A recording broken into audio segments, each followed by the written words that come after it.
They didn't invite me to their wedding because I'm too simple, so I sold the land where they're going to build their house. Subscribe to the channel and let me know in the comments where you're watching from.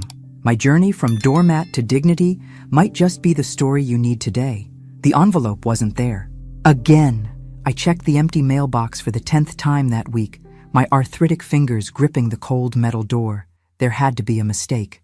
My neighbor Dorothy's excited voice still echoed in my head from her call an hour earlier. "Margaret, have you seen the wedding invitation yet? Such elegant paper, with those gold details. Your Robert certainly has exquisite taste."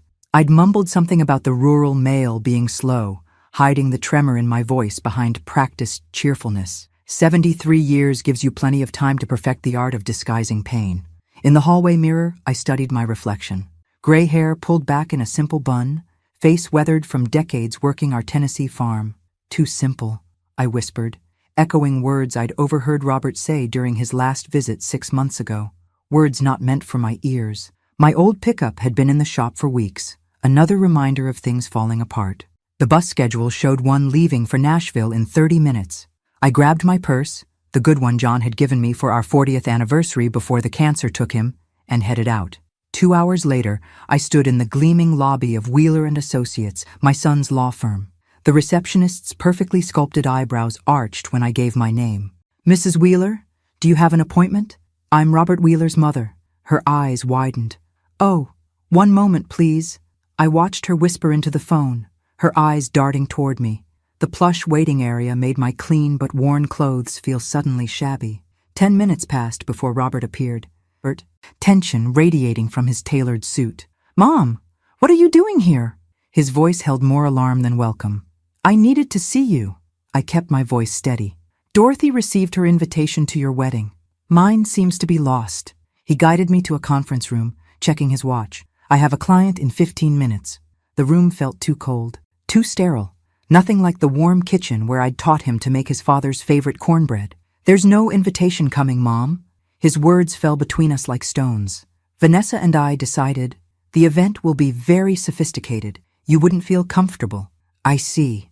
My voice sounded distant, even to me. "It's at the Sinclair estate. Black tie, 400 guests, each detail another wall between us. Senators will be there. Vanessa's father has important connections, and your mother would embarrass you." That's not what I said, but his eyes wouldn't meet mine. "When were you going to tell me?" He checked his watch again. "I've been meaning to call." I nodded slowly, a lifetime of accommodating others taking over. Then he added, almost casually, "We're finalizing plans for the property in Nashville, breaking ground next month for our new home." The property, our family land, purchased with my inheritance, land that legally still belonged to me. Something shifted inside me, a quiet awakening. I thought of John, of promises made, of the daughter-in-law I'd never meet, of a wedding I wasn't worthy to attend. "The property isn't yours yet, Robert." My voice came out stronger than I expected. His phone buzzed. "I have to take this, Mom. We'll talk soon." "Okay?" As he rushed me toward the elevator, I caught my reflection in the polished doors. For a fleeting moment, I didn't recognize the woman staring back at me. She looked determined. The bus rumbled beneath me as Nashville's skyline receded. In my lap, I clutched my purse like it contained all I had left in the world. Maybe it did. Memory has a cruel way of reshuffling itself after betrayal.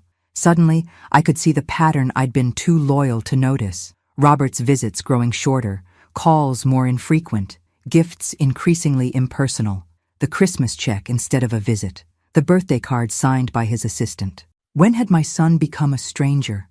After John died? Before? "Last stop, Oak Ridge," the driver called. Home. The farm John and I had nurtured for 45 years.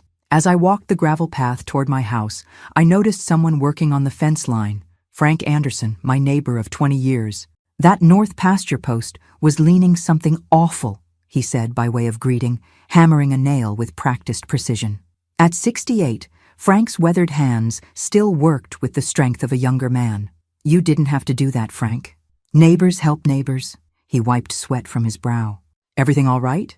You look like you've seen a ghost." "Just visited Robert in Nashville." Something in my voice must have given me away. Frank set down his hammer. "Want to talk about it over some tea?"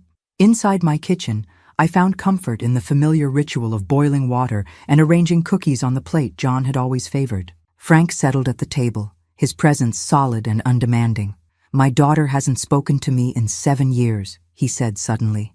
"Married some hotshot politician and decided her roots weren't polished enough for her new life. I didn't know. Don't talk about it much." His fingers traced the wood grain of my table. "Have a grandson I've never met. Used to think it was just a phase." We sat in understanding silence, two people bound by similar wounds. "Robert's getting married," I finally said. "I found out from my neighbor who received an invitation. I won't be attending." Frank's eyes flashed with indignation. "That's not right. Apparently, I wouldn't be comfortable in such a sophisticated event." "Bull," Frank muttered. "What kind of man excludes his own mother?" His outrage on my behalf felt like a balm.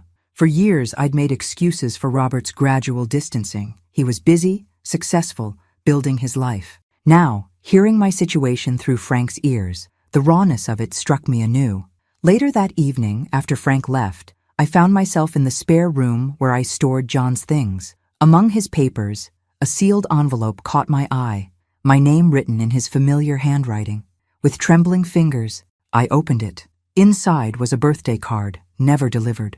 John had died 3 days before my birthday 5 years ago. "Never forget your worth, Maggie," he'd written. "You built this life as much as I did. The Nashville property we bought with your family money is your legacy as much as mine.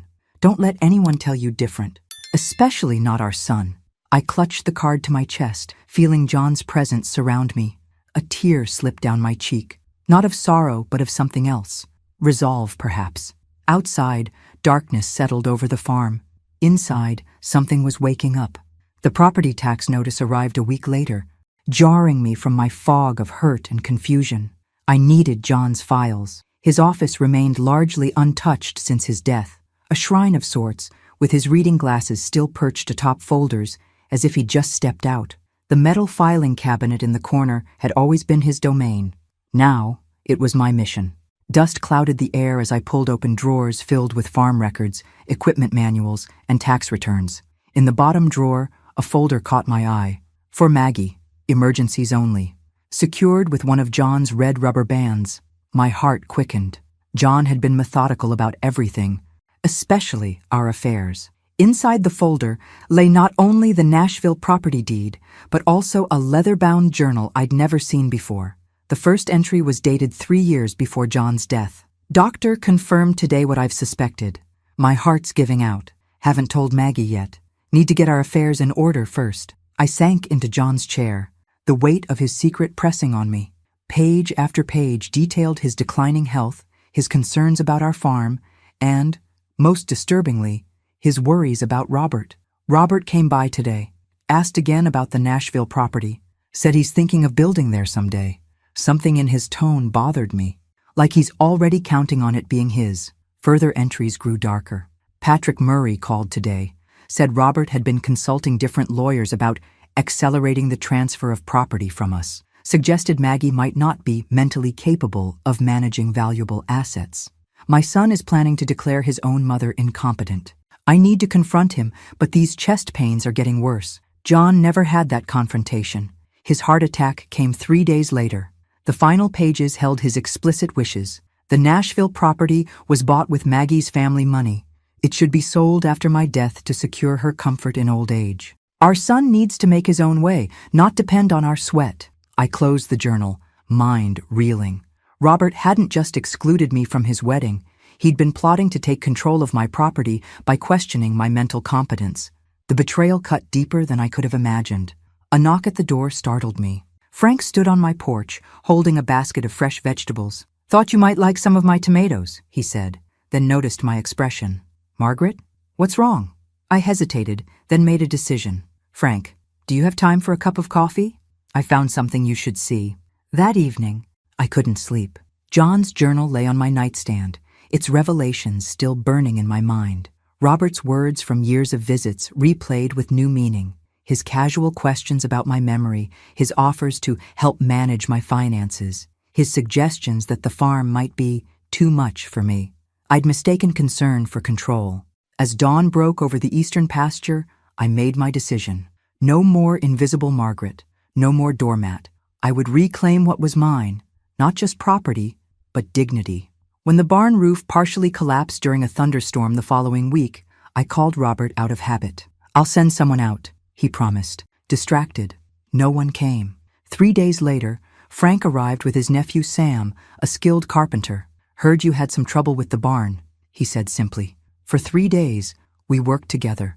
As hammer blows punctuated our conversation, I learned more about the man who'd been my neighbor for decades. Frank hadn't always been a farmer. He'd been a structural engineer before retiring to care for his family's land. "Designed bridges that'll outlast both of us," he said, without pretension. "Figured I'd rather grow things than build things in my later years." This revelation made me examine how I'd allowed others, even myself, to reduce my identity to just a farmer's widow. How many layers of ourselves do we hide to fit others' expectations? During lunch break on the 3rd day, I mentioned the Nashville property and my dilemma. Frank's eyebrows shot up. "Margaret, do you have any idea what land in Nashville is worth now? The city's exploded in the last decade. John bought it as an investment 30 years ago. 20 acres at the edge of town." "Edge of town, then, is prime real estate now," Frank said. "Development's been pushing out that way for years. That land could be worth millions." The sandwich in my hand suddenly felt weightless. Millions? I'd known the property had appreciated, but the scale stunned me. "You think that's why Robert's suddenly interested in building there?" I asked. "Possibly." Frank's eyes met mine. "Or why someone else might be." That evening, I called Caroline Fletcher, a school friend who'd become a successful real estate broker. "I need a professional evaluation and honest advice," I told her, "and absolute discretion." 2 days later, Caroline confirmed Frank's assessment. The property's value had skyrocketed, making it highly coveted by developers. "I did some checking in public records," she added hesitantly.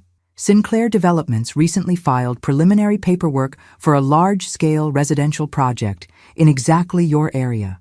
No specific property names mentioned, but the location matches." "Sinclair? As in Vanessa Sinclair's father?" "Yes." Caroline's voice softened.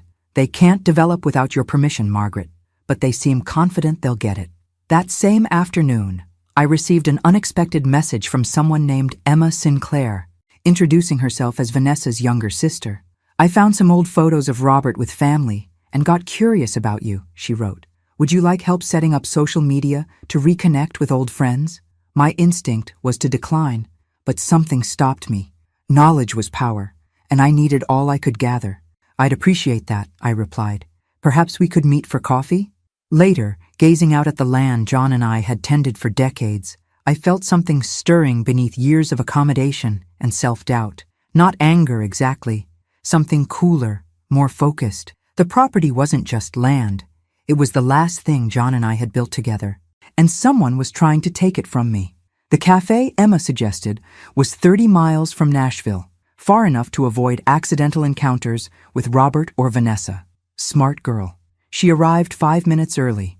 Nothing like the polished socialite I'd imagined. In her late 20s, Emma Sinclair dressed simply in jeans and a button-down shirt, her manner refreshingly direct. "I hope this wasn't too presumptuous," she said, sliding into the booth.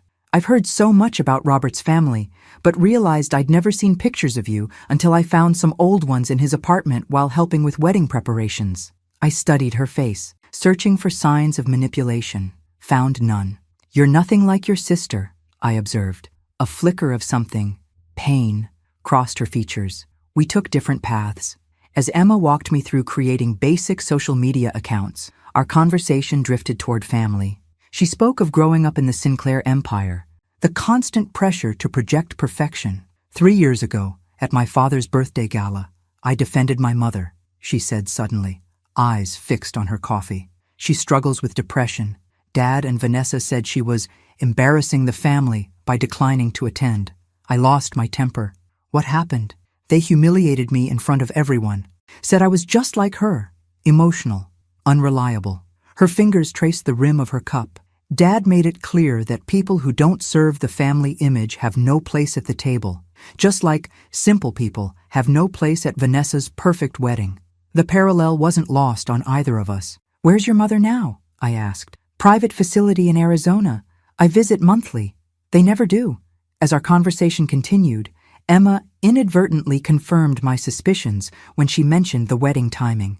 Dad's as excited about this development project as the wedding, says the timing couldn't be better, both finalizing in the same month. What development project? I kept my tone casual. Some residential complex.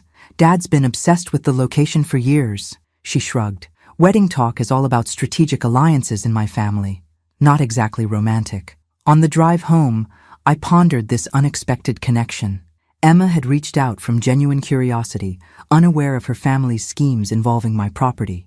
Her candor had given me invaluable insight and perhaps an ally.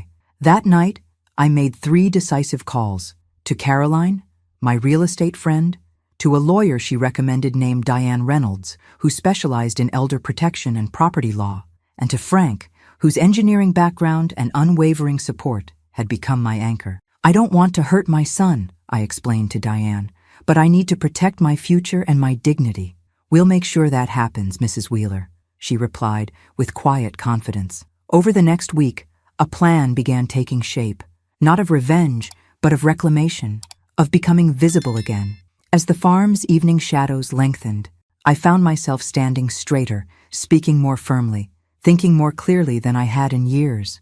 The woman Robert had dismissed as too simple for his wedding was disappearing. In her place stood someone altogether more formidable. The transformation happened in deliberate stages over the next 2 months. First came the legal groundwork. Diane helped me document everything. John's journal, the property deed, records of Robert's inquiries about my mental capacity, and the suspicious timing of the Sinclair development plans. Knowledge is leverage, Diane explained during our weekly meetings. We're not assuming malicious intent, but we're protecting your interests. Meanwhile, I enrolled in basic computer classes at the library. The kind instructor, barely older than Robert, showed remarkable patience as I fumbled through email setups and internet searches. From the simple profile Emma helped create, I expanded my digital footprint, reconnecting with old friends and researching my rights. Frank became a constant presence, helping with farm repairs I'd neglected for years. Under his guidance, I began transforming a section of my property into a small-scale organic specialty operation, applying traditional farming knowledge I'd accumulated over decades but never fully implemented. You have a gift with heirloom vegetables, Frank observed as we planted rare tomato varieties. People would pay premium prices for these. My wardrobe evolved too. Nothing flashy, but I replaced worn house dresses with simple, well-fitting clothes that reflected the woman I was becoming. Emma and I continued meeting regularly at out-of-the-way cafes. Our friendship deepened as we recognized in each other the same struggle for authenticity in families that valued appearance over substance. During one visit to the farm, Emma revealed something concerning. I work part-time in Dad's administrative department, she explained. Yesterday, while organizing his digital calendar, I accidentally saw an email mentioning a meeting with lawyers about damage control if MW proves problematic. MW? Margaret Wheeler, I assume. Her expression was troubled. I shouldn't be telling you this, but it doesn't feel right. I told her about the medical evaluations Diane had recommended. Comprehensive assessments to document my mental competence before anyone could question it. Smart move, Emma said. I could check which doctors my father typically uses in these situations, so you can avoid them. During this period, Robert called twice, once demanding why I hadn't responded to emails about property documents sent to an account I rarely checked, and again informing me he was sending an appraiser to evaluate the Nashville property for insurance purposes. I've already had it professionally appraised, I replied calmly. The silence that followed spoke volumes. We need to discuss the property in person, Robert, I added, with my attorney present. Attorney? What attorney? His voice rose. Mom, what are you doing? Taking care of my affairs. Isn't that what you wanted? After hanging up, I sat in John's office, surrounded by his books and the life we'd built. The confrontation I'd avoided was coming, but for the first time since his funeral, I didn't feel alone facing it. That evening, Frank and I sat on my newly repaired porch, watching fireflies dance across the darkening fields. You're different, he observed quietly. How so? You take up more space now, like you remember how big you really are. His words settled over me like a blessing. Yes, I was remembering, and so was everyone else about to. Robert arrived unannounced the following Saturday, his luxury car looking comically out of place in my gravel driveway. He stormed onto the porch where I was enjoying morning coffee. "What's this about an attorney?" he demanded. "And an appraisal?" I gestured to the chair across from me. "Good morning to you too, son. Would you like some coffee?" His eyes darted to Frank, who was finishing repairs on my porch railing. The presence of a witness visibly tempered Robert's approach. "Mom, I'm concerned about you," he said, lowering his voice. "These sudden decisions, it's not like you." "On the contrary," I replied evenly. "I've been making decisions for this farm for 50 years. The only difference is I'm now making them for myself, not others." Frank excused himself tactfully, though I knew he remained within earshot. "Smart man. I know about the Sinclair development plans for my property, Robert." His expression flickered between surprise and calculation. "How did you—" He caught himself. "It's not what you think, Mom. It's just a small project that would benefit everyone." Valley Heights Residences doesn't sound small. The color drained from his face. "Who told you that name?" Before he could recover, tires crunched on gravel. A sleek black car pulled up, and Vanessa Sinclair emerged, her designer outfit as out of place on my farm as a peacock in a chicken coop. "Robert, you just left in the middle of our meeting," she scolded, then noticed me. "Oh, hello, Mrs. Wheeler." Her gaze swept over my farmhouse. "How rustic. It has a certain charm, I suppose." "It's home," I said simply. Vanessa's attention darted around impatiently. "Robert, we need to go. Your father needs those contracts finalized for Valley Heights before the wedding." I widened my eyes in feigned innocence. "Valley Heights? Is that what you're calling the project on my property? The public records didn't mention a specific name." The look Vanessa shot Robert could have frozen hell itself. His answering glare revealed volumes about their relationship dynamic. "Mrs. Wheeler," Vanessa began in a condescending tone, "this development would actually benefit you tremendously. The property has been sitting unused for years, and it's still mine to decide what happens to it," I interrupted gently. Robert made one last attempt, his voice taking on the emotional manipulation I now recognized. "Mom, you always said this property would be my inheritance. I'm just trying to build our future." I met his gaze steadily. "Inheritance comes after death, Robert. I'm still very much alive." As they drove away, their heated argument visible even through tinted windows, Frank returned to the porch. "You handled that well," he said, admiration in his voice. "It's just beginning," I replied, watching dust settle in their wake. "But for the first time, I'm not afraid of what comes next." Thomas Sinclair arrived 3 days later in a chauffeur-driven car that probably cost more than my entire farm. Tall, immaculately dressed, with Vanessa's calculating eyes and a practiced smile, he embodied wealth and influence. "Mrs. Wheeler," he said, extending his hand, "I've been looking forward to meeting my future daughter-in-law's mother." "Have you?" I kept my tone pleasant. "Interesting, since I wasn't invited to the wedding." His smile didn't waver. "A regrettable miscommunication. May I come in?"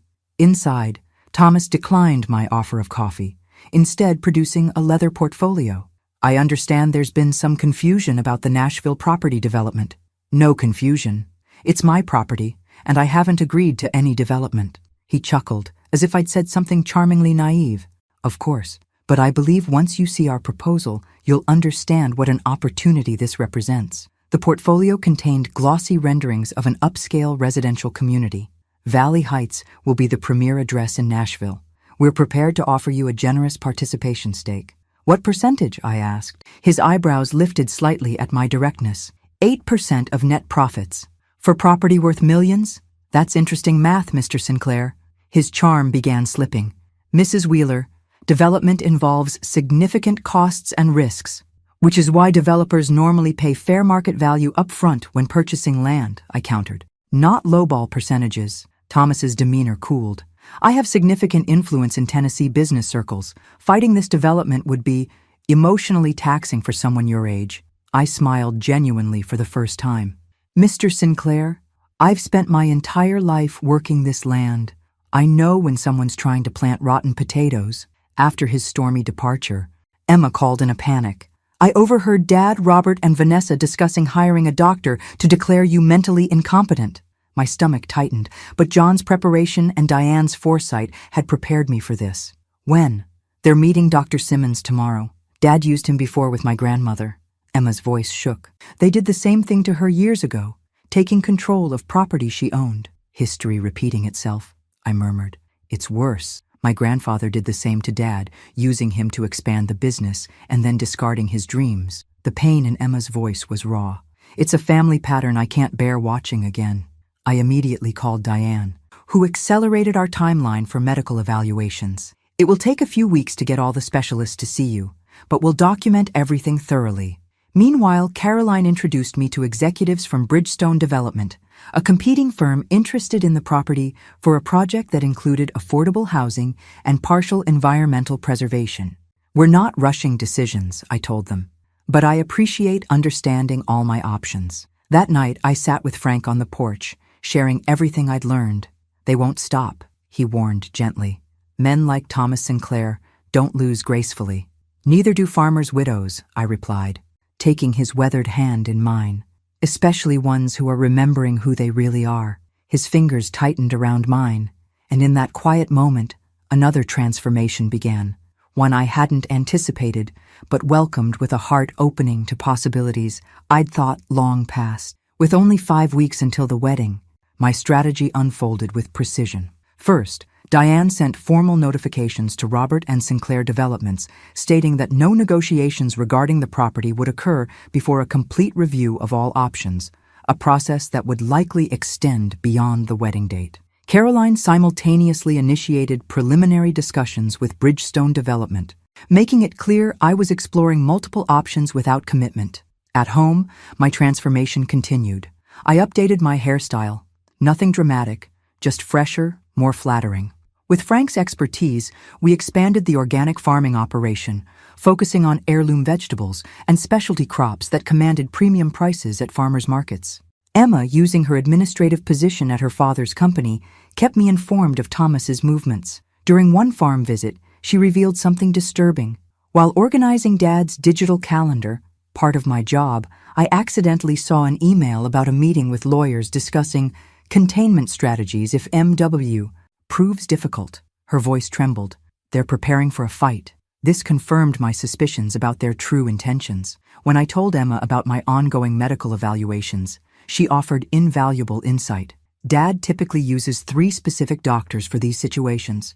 I can give you their names so you can avoid them. During this period, Robert's approach evolved.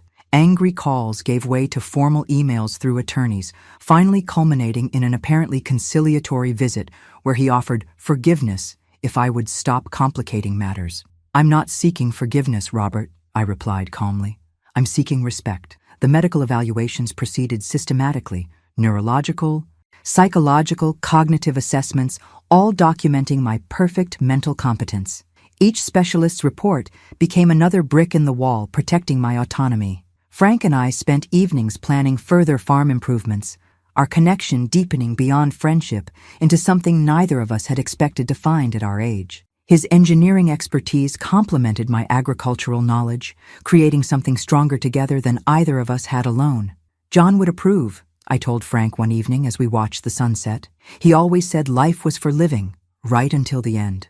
Wise man, Frank replied, his hand finding mine. Almost as wise as his wife. Emma's position grew increasingly precarious as she balanced loyalty to me with her complicated family ties. I'm thinking of leaving Sinclair Developments, she confessed during a farm visit. I can't be part of what they're doing, but I'm afraid of being cut off completely. Whatever you decide, I assured her, you'll always have a place here.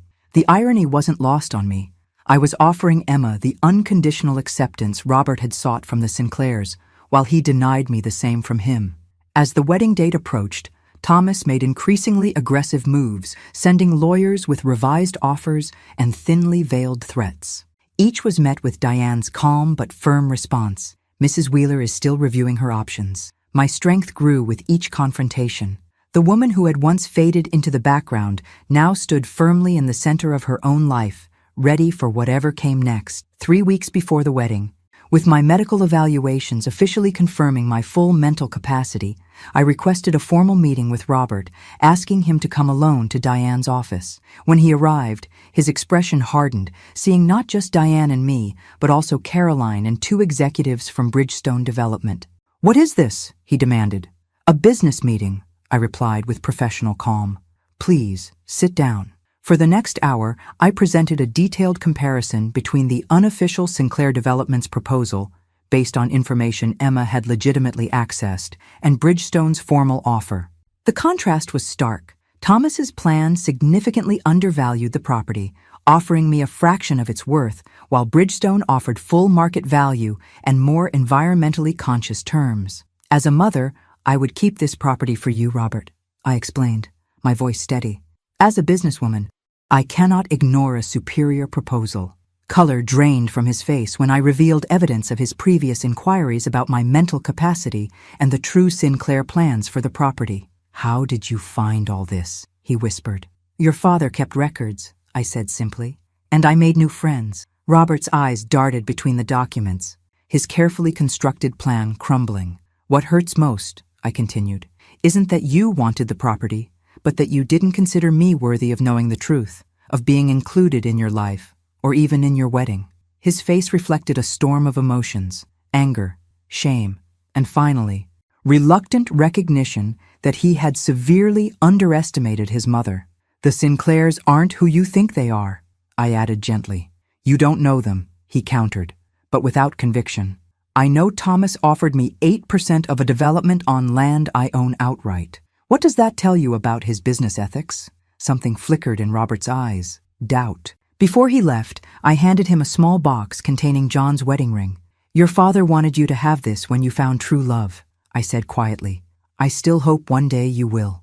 After Robert departed, the Bridgestone executives excused themselves, leaving me with Diane and Caroline. He'll fight this, Diane warned.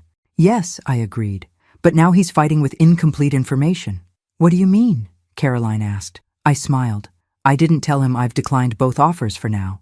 This property represents more than money to me. I need time to decide its future, and mine. That evening, I called Emma to thank her for her help. Her voice sounded strained. Dad's furious about the meeting, she confessed. He's pressuring Robert to contest everything legally, threatening to withdraw financial support for the wedding. Are you all right? I asked, concerned for her position. I made a decision, she said firmly. I'm leaving Sinclair Developments. I can't be part of this anymore. As I hung up, I felt both pride in Emma's courage and sorrow for what Robert couldn't see, that he was sacrificing authentic relationships for a world built on manipulation and control. Frank found me on the porch, staring at the stars John and I used to name together. Penny for your thoughts, he said, settling beside me. I'm wondering if I did the right thing. For Robert, I mean. Frank considered this. You did the honest thing. Sometimes that's the only right there is. As darkness wrapped around us, my phone rang. Robert's name illuminated the screen. They were using me all along, weren't they? His voice sounded broken, vulnerable in a way I hadn't heard since he was a child. I think it's time we really talked, son, I said gently, not as adversaries, but as family. Rain pounded against my kitchen windows the morning Robert returned, not in his luxury car but in a rental, soaked and carrying only one suitcase. The wedding's off, he said simply, water dripping onto my freshly mopped floor. I handed him a towel without comment, putting on coffee as he slumped at the kitchen table where he'd done homework as a boy. Emma showed me documents she found, he continued, voice hollow, about how they were structuring the development. They were planning to funnel most profits through an offshore subsidiary company, one I wouldn't have been part of. I set a steaming mug before him, remembering how he'd always taken it. One sugar, splash of milk. When I confronted them, Vanessa didn't even deny it. She said the marriage was more a corporate alliance than a romance anyway. His hands trembled slightly. How did I not see what was right in front of me? We see what we want to, I said gently. I did the same with you for years. His eyes met mine, recognition dawning. Nishan, I was awful to you. You were lost, I corrected. There's a difference. We talked for hours, really talked, perhaps for the first time since John died. Robert revealed the pressure he'd felt to succeed, to prove himself worthy of the Sinclair world, how he'd gradually lost himself in pursuit of external validation. I have savings, he said, answering my unasked question about his future. I've been living modestly, saving for the dream house. Ironic, right? In the weeks that followed, our relationship entered unfamiliar territory, honest but fragile, the trust between us requiring careful rebuilding. Robert rented an apartment in the nearby town and began restructuring his legal career independent of Sinclair influence. Thomas attempted to sue both of us for business sabotage, but Diane's meticulous documentation and Emma's evidence resulted in a quick withdrawal when it became clear a public lawsuit would only expose questionable Sinclair business practices. Emma, having finally resigned from her father's company and cut financial ties with her family, accepted my offer to help manage the foundation I was establishing with part of the property proceeds, a scholarship program for young people studying sustainable agriculture. One evening, as Robert helped Frank and me with harvest preparations, he paused, looking out over the land. "I was so busy chasing what I thought I wanted," he said quietly, "that I never saw the value of what was already mine." Frank nodded sagely. "Most expensive education there is, learning that lesson." Robert's smile was tinged with sadness. "At least I learned it before it was too late." That night, after Robert left, I sat with Frank on the porch swing he'd built, his arm comfortably around my shoulders. "Diane called," I told him. "The Bridgestone contract is ready whenever I am." "And are you?" he asked. "Ready?" I considered this, watching fireflies emerge in the twilight. "Yes, but with modifications." "What kind?" "I want part of the proceeds to restore this farm completely, make it a model of sustainable agriculture, another portion for the foundation, and a trust for Robert with conditions, education for any children he might have, medical emergencies, or starting his own practice, never for speculation or Sinclair projects." Frank's eyes crinkled. "Protecting the future while honoring the past. John would be proud." "There's one more condition," I added, turning to face him. "I'd like a partner in this venture. Someone with engineering expertise and a good heart." His weathered hand found mine. "Reckon I might know someone who fits that description." As stars appeared above our heads, I felt John's presence. Not as a ghost, but as the foundation that had made this new chapter possible. 6 months later, the farm bustled with activity I couldn't have imagined when I sat alone in my empty kitchen, devastated by a missing wedding invitation. Our organic operation had expanded, employing 4 local workers and gaining regional recognition for sustainable methods. The foundation had awarded its first scholarships to 3 promising students. The Nashville property transaction had closed, with terms far more favorable than anything the Sinclairs had proposed. Frank had become more than a friend and business partner. He was the unexpected second chance I never thought I'd find. His practical knowledge complemented mine. His quiet strength a different kind, but equally valuable as John's had been.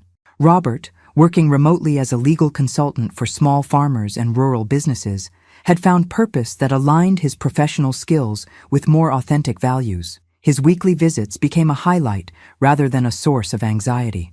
On a gentle spring afternoon, Emma helped me with the foundation's accounting while we waited for our usual family dinner.